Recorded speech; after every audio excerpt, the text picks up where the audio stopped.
All India Radio presents Morning News. Good morning, I'm Gunmala Kapoor. The headlines. Former Prime Minister Atal Bihari Vajpayee's ashes to be immersed in the Ganga at Haridwar today. NDRF launches biggest ever rescue and relief operation in flood-affected Kerala. Flood and landslides claim 6 lives in Kodagu district of Karnataka. The army foils infiltration bid along LOC in Tangdhar sector of Jammu and Kashmir. 3 terrorists killed. Dawood Ibrahim's right-hand man, Jasprit Moti, arrested in London. And in sports, Indian Eves win the Under-15 Women's South Asian Football Federation Championship, defeating Bangladesh. Former Prime Minister Atal Bihari Vajpayee's ashes will be immersed in the river Ganga at Haridwar in Uttarakhand today.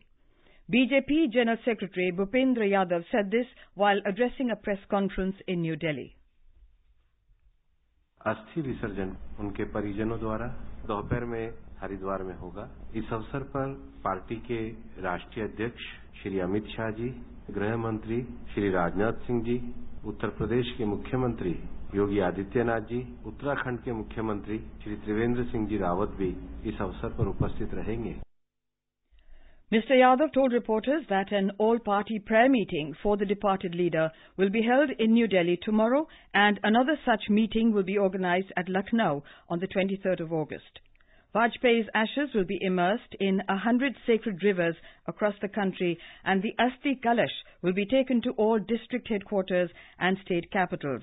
Prayer meetings will also take place in the state capitals, district headquarters, and also at the panchayat level, he said. One of the most charismatic leaders of independent India, Vajpayee passed away in New Delhi on Thursday at the age of 93. He was cremated with full state honours at the Rashtriya Smriti Sthal in the national capital on Friday. Former Prime Minister Atal Bihari Vajpayee's ashes will reach Lucknow this afternoon. The ashes will be immersed in the rivers of all 75 districts over the next few days. A report.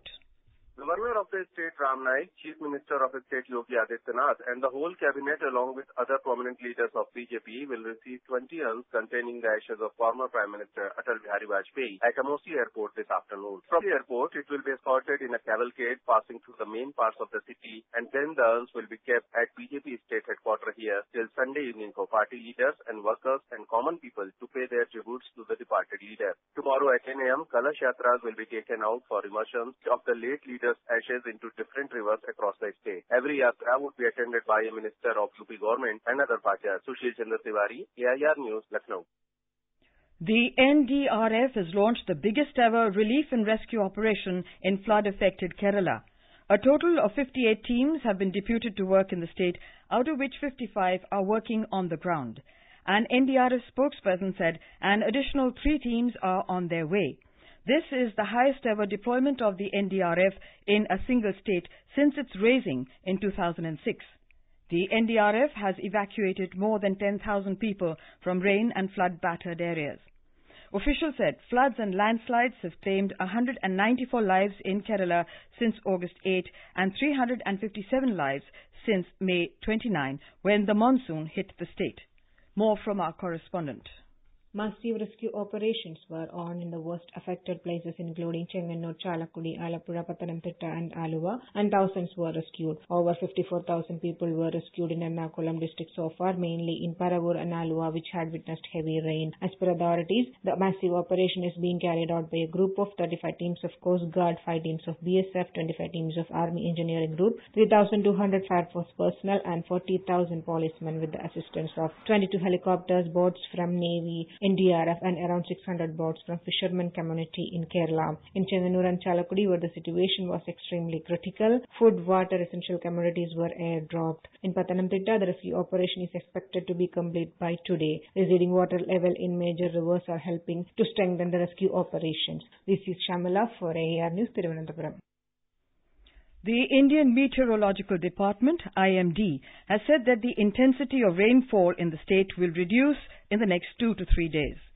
According to IMD Additional Director General Mrityunjay Mohapatra, the state is not expected to receive heavy rainfall from tomorrow. Kerala was continuously getting heavy to very heavy rainfall for past many days. We are expecting that from 20th there will be significant decrease in rainfall activity. Today there can be isolated heavy rainfall, especially in the northern districts of Kerala. From 20th onwards, we are expecting no significant heavy rainfall over Kerala. Ministry of Earth Sciences Secretary M. Rajivan said there is a low pressure area in the Bay of Bengal, but it will not have any effect on Kerala. In Karnataka, 6 people were killed and many injured due to floods and landslides in Kodagu district during the past 24 hours. Deputy Chief Minister Parameswara, in a series of tweets, said the state government has announced a compensation of 5 lakh rupees to the next of kin of each of the deceased. He said the government will take care of the treatment of the injured. Chief Minister H.D. Kumaraswamy undertook an aerial survey of the district, which has been experiencing heavy rainfall for the past 3 days. More from our correspondent. The rescue and relief operations gained momentum yesterday in the worst affected Kodagu district. 60 members of the Indian Army's Dogra Regiment, 73 persons from Indian Army Engineering Task Force, 12 expert divers from surface rescuers from WITRAP from the Indian Navy, 30-member team from National Disaster Relief, 30 members from State Disaster Relief Force with boats and equipment, a 45-member civil defense team with boats and rescue equipment, and over 205 force personnel are carrying out relief operations. Volunteers are also coming out in large numbers to Madikeri and Kushalnagar to help stranded people. The Mysuru-based Food Research Institute, CFTRI, has dispatched ready-to-eat 14,000 meals to Kerala and Kodagu. The Hassan Milk Federation has sent 5,000 liters of milk and 3,000 packets of biscuits to Kodagu. Sudhindra, AIR News, Bengaluru. This is All India Radio giving you the news. For quick news updates round the clock, follow us on our Twitter handle at AIR News Alerts. In Jammu and Kashmir, the army foiled an infiltration bid by killing 3 terrorists along the line of control in Tanghar sector of Kupwara district yesterday. In a tweet, State DGP SP Ved said the security forces intercepted a group of terrorists and asked them to surrender, but the infiltrators started indiscriminate firing, leading to an encounter. A search operation is on to sanitize the area. The Pradhan Mantri Mudra Yojana, launched in 2015, is bringing a positive change in the lives of people in Odisha. The scheme is aimed at funding the unfunded. Under the scheme, loans up to 10 lakh rupees are provided to small and micro enterprises, thus bringing them into the formal financial system. Here is a ground report from our Cuttack correspondent. In Odisha, the Pradhan Mantri Mudra Yojana has proved very effective in making the youth self-employed. 67,000 beneficiaries have been granted loan by various banks. The local businessman Ashok Kumar Meheto, who runs a hotel in Raulkela, said that Mudra is the best scheme for poor youth. मुद्रा योजना उससे तहत मैं 15 लाख रुपया loan लेके और अपना business को बढ़ाया। उससे साथ साथ एक डीजी सेट भी लिया मुद्रा योजना से, जो मेरी लाइन चले जाने से मेरे कस्टमर लोगों को प्रॉब्लम नहीं होती है। जब मेरे लोन मिला कम इंटरेस्ट में, उसको बिजनेस में लाने के बाद मेरा उससे व्यवसाय बहुत बढ़ी है और आज भी अच्छे वो में चल रही है। ये जो योजना है हम जैसे गरीब आदमी लोग के लिए है, जो अपना पूंजी नहीं है, कुछ पूंजी लगाते हैं और कुछ पूंजी गवर्नमेंट हमको देती है कम ब्याज में, तो हमारा उससे उन्नति होगा। The achievements of both public and private banks in disbursing loan amounts have been extremely encouraging in the state. Awareness programs are being arranged in different locations to encourage beneficiaries. Tapan Maharana, AIR News, Cuttack. Dawood Ibrahim's right-hand man, Jaspir Moti, has been arrested in London. Moti, who was managing Dawood's investments in the UK, UAE and other countries, was arrested by officials of the Charing Cross Police Station in London. The investigators are expected to question him on his association with Dawood, his family members and his henchmen. India had made requests for Moti's arrest earlier. He is allegedly involved in drug smuggling, extortion and other criminal activities. According to sources, Moti is also involved in Dawood's investments spanning across West Asia, the UK, Europe, Africa, countries of Southeast Asia and Pakistan. Sources say most of the returns on Dawood's investments are used to fund Pakistan-based terrorist groups. Dawood is a specially designated international terrorist and his complicity in the 1993 Mumbai serial blast has been well documented. The present round of detention of Jaspir Moti in the UK questioning is expected to yield vital information on the activities of D Company members in the UK. The CBI yesterday arrested Sachin Prakash Rao Andure of Aurangabad in Maharashtra in connection with the murder of Narendra Dabholkar.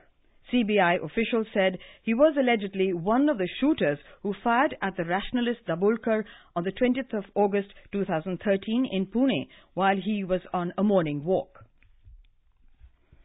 External Affairs Minister Sushma Swaraj will inaugurate the Panini Language Laboratory during the World Hindi Conference at Port Louis, Mauritius today. On the second day of the conference, deliberations will be held on the preservation of Indian culture through films and other communication media. Renowned Hindi lyricist, screenwriter and poet Prasoon Joshi and other eminent scholars from India and Mauritius will preside over these sessions. A rich tribute was paid to former Prime Minister Atal Bihari Vajpayee on the first day of the conference. A 2-minute silence was also observed as a mark of respect to the departed leader. More from our correspondent. On first day of the conference, a rich tribute was given to former Prime Minister and poet Atal Bihari Vajpayee. After the inaugural session, a condolence meeting was held in the memory of departed soul. Delegates across the world paid homage to Vajpayee ji by remembering his remarkable contribution in the development of Hindi. Later, comprehensive deliberations on various subtopics related to language and culture were held in 4 sessions. Governor of Goa Mridula Sinha, Minister of State for Home Kiran Rijiju and eminent scholars from Mauritius presided over the sessions. Rajkumar, AIR News, Port Louis, Mauritius. The annual 5-day Hajj pilgrimage begins today as millions of Muslims from across the world start their journey from the holy city of Mecca to assemble in the tent city of Mina in Saudi Arabia. They will spend the night there and move towards the plains of Arafat at dawn tomorrow for the day's main ritual of Hajj reciting prayers. The pilgrims will spend the day there praying and asking for God's forgiveness. India beat defending champions Bangladesh in the final of the South Asian Football Federation SAF Under-15 Women's Championship in Thimphu, Bhutan last evening. A solitary second-half strike by Sunita Munda helped India clinch the title. In the semi-final on Thursday, India defeated Nepal 2-1. India beat Japan 43-12 in women's kabaddi at the 18th Asian Games in the Indonesian capital Jakarta this morning. Indian men's kabaddi team will take on Bangladesh later today. And now for an overview of today's newspapers, it's over to Subhadra Ramachandran. Thank you, Gunmala. The Kerala flood situation remaining grim continues to dominate the press. Prime Minister grants Kerala rupees 500 crore, headlines DNA, adding that environmentalists called it a man-made disaster, citing the government's failure on the environment policy front. In the Sun Times, quoting the Met Department writes, while the intensity of rainfall will reduce in Kerala from Wednesday, the regions north will continue to receive a good amount of rainfall. Former PM Atal Bihari Vajpayee's ashes will be immersed in various rivers across the country, starting with the Ganga at Haridwar. Times of India writes, breaking centuries of taboo, a heartbroken yet hopeful nation watched as foster daughter Namita Bhattacharya performed the parikrama around his funeral pyre. Traditionally, Indian women are not permitted to do the task, which is the duty of a son. In Atal's last rites, these women find inspiration, reads the headline. The press abounds with picture and news of cricketer turned politician Imran Khan taking oath as Pakistan's 22nd Prime Minister. A new innings, headline Financial Express, while the Asian Age reporting on Navjot Singh Sidhu's hugging the Pakistan Army Chief at the swearing-in ceremony writes, Sidhu hugs Pak Army Chief is slammed by BJP. And with that, it's back to you, Gunmala. Thank you, Subhadra. And now before we end the bulletin, the headlines once again. Former Prime Minister Atal Bihari Vajpayee's ashes to be immersed in the Ganga at Haridwar today. The NDRF launches biggest ever rescue and relief operation in flood-affected Kerala. Floods and landslides claim 6 lives in Kodagu district of Karnataka. The army foils infiltration bid along LOC in Tangdhar sector of Jammu and Kashmir, 3 terrorists killed. Dawood Ibrahim's right-hand man, Jaspir Moti, arrested in London. And in sports, Indian Eves win the Under-15 Women's South Asian Football Federation Championship, defeating Bangladesh. For details of these stories and more, log on to our website www.newsonair.nic.in. And with that, we end the morning news. Have a nice day.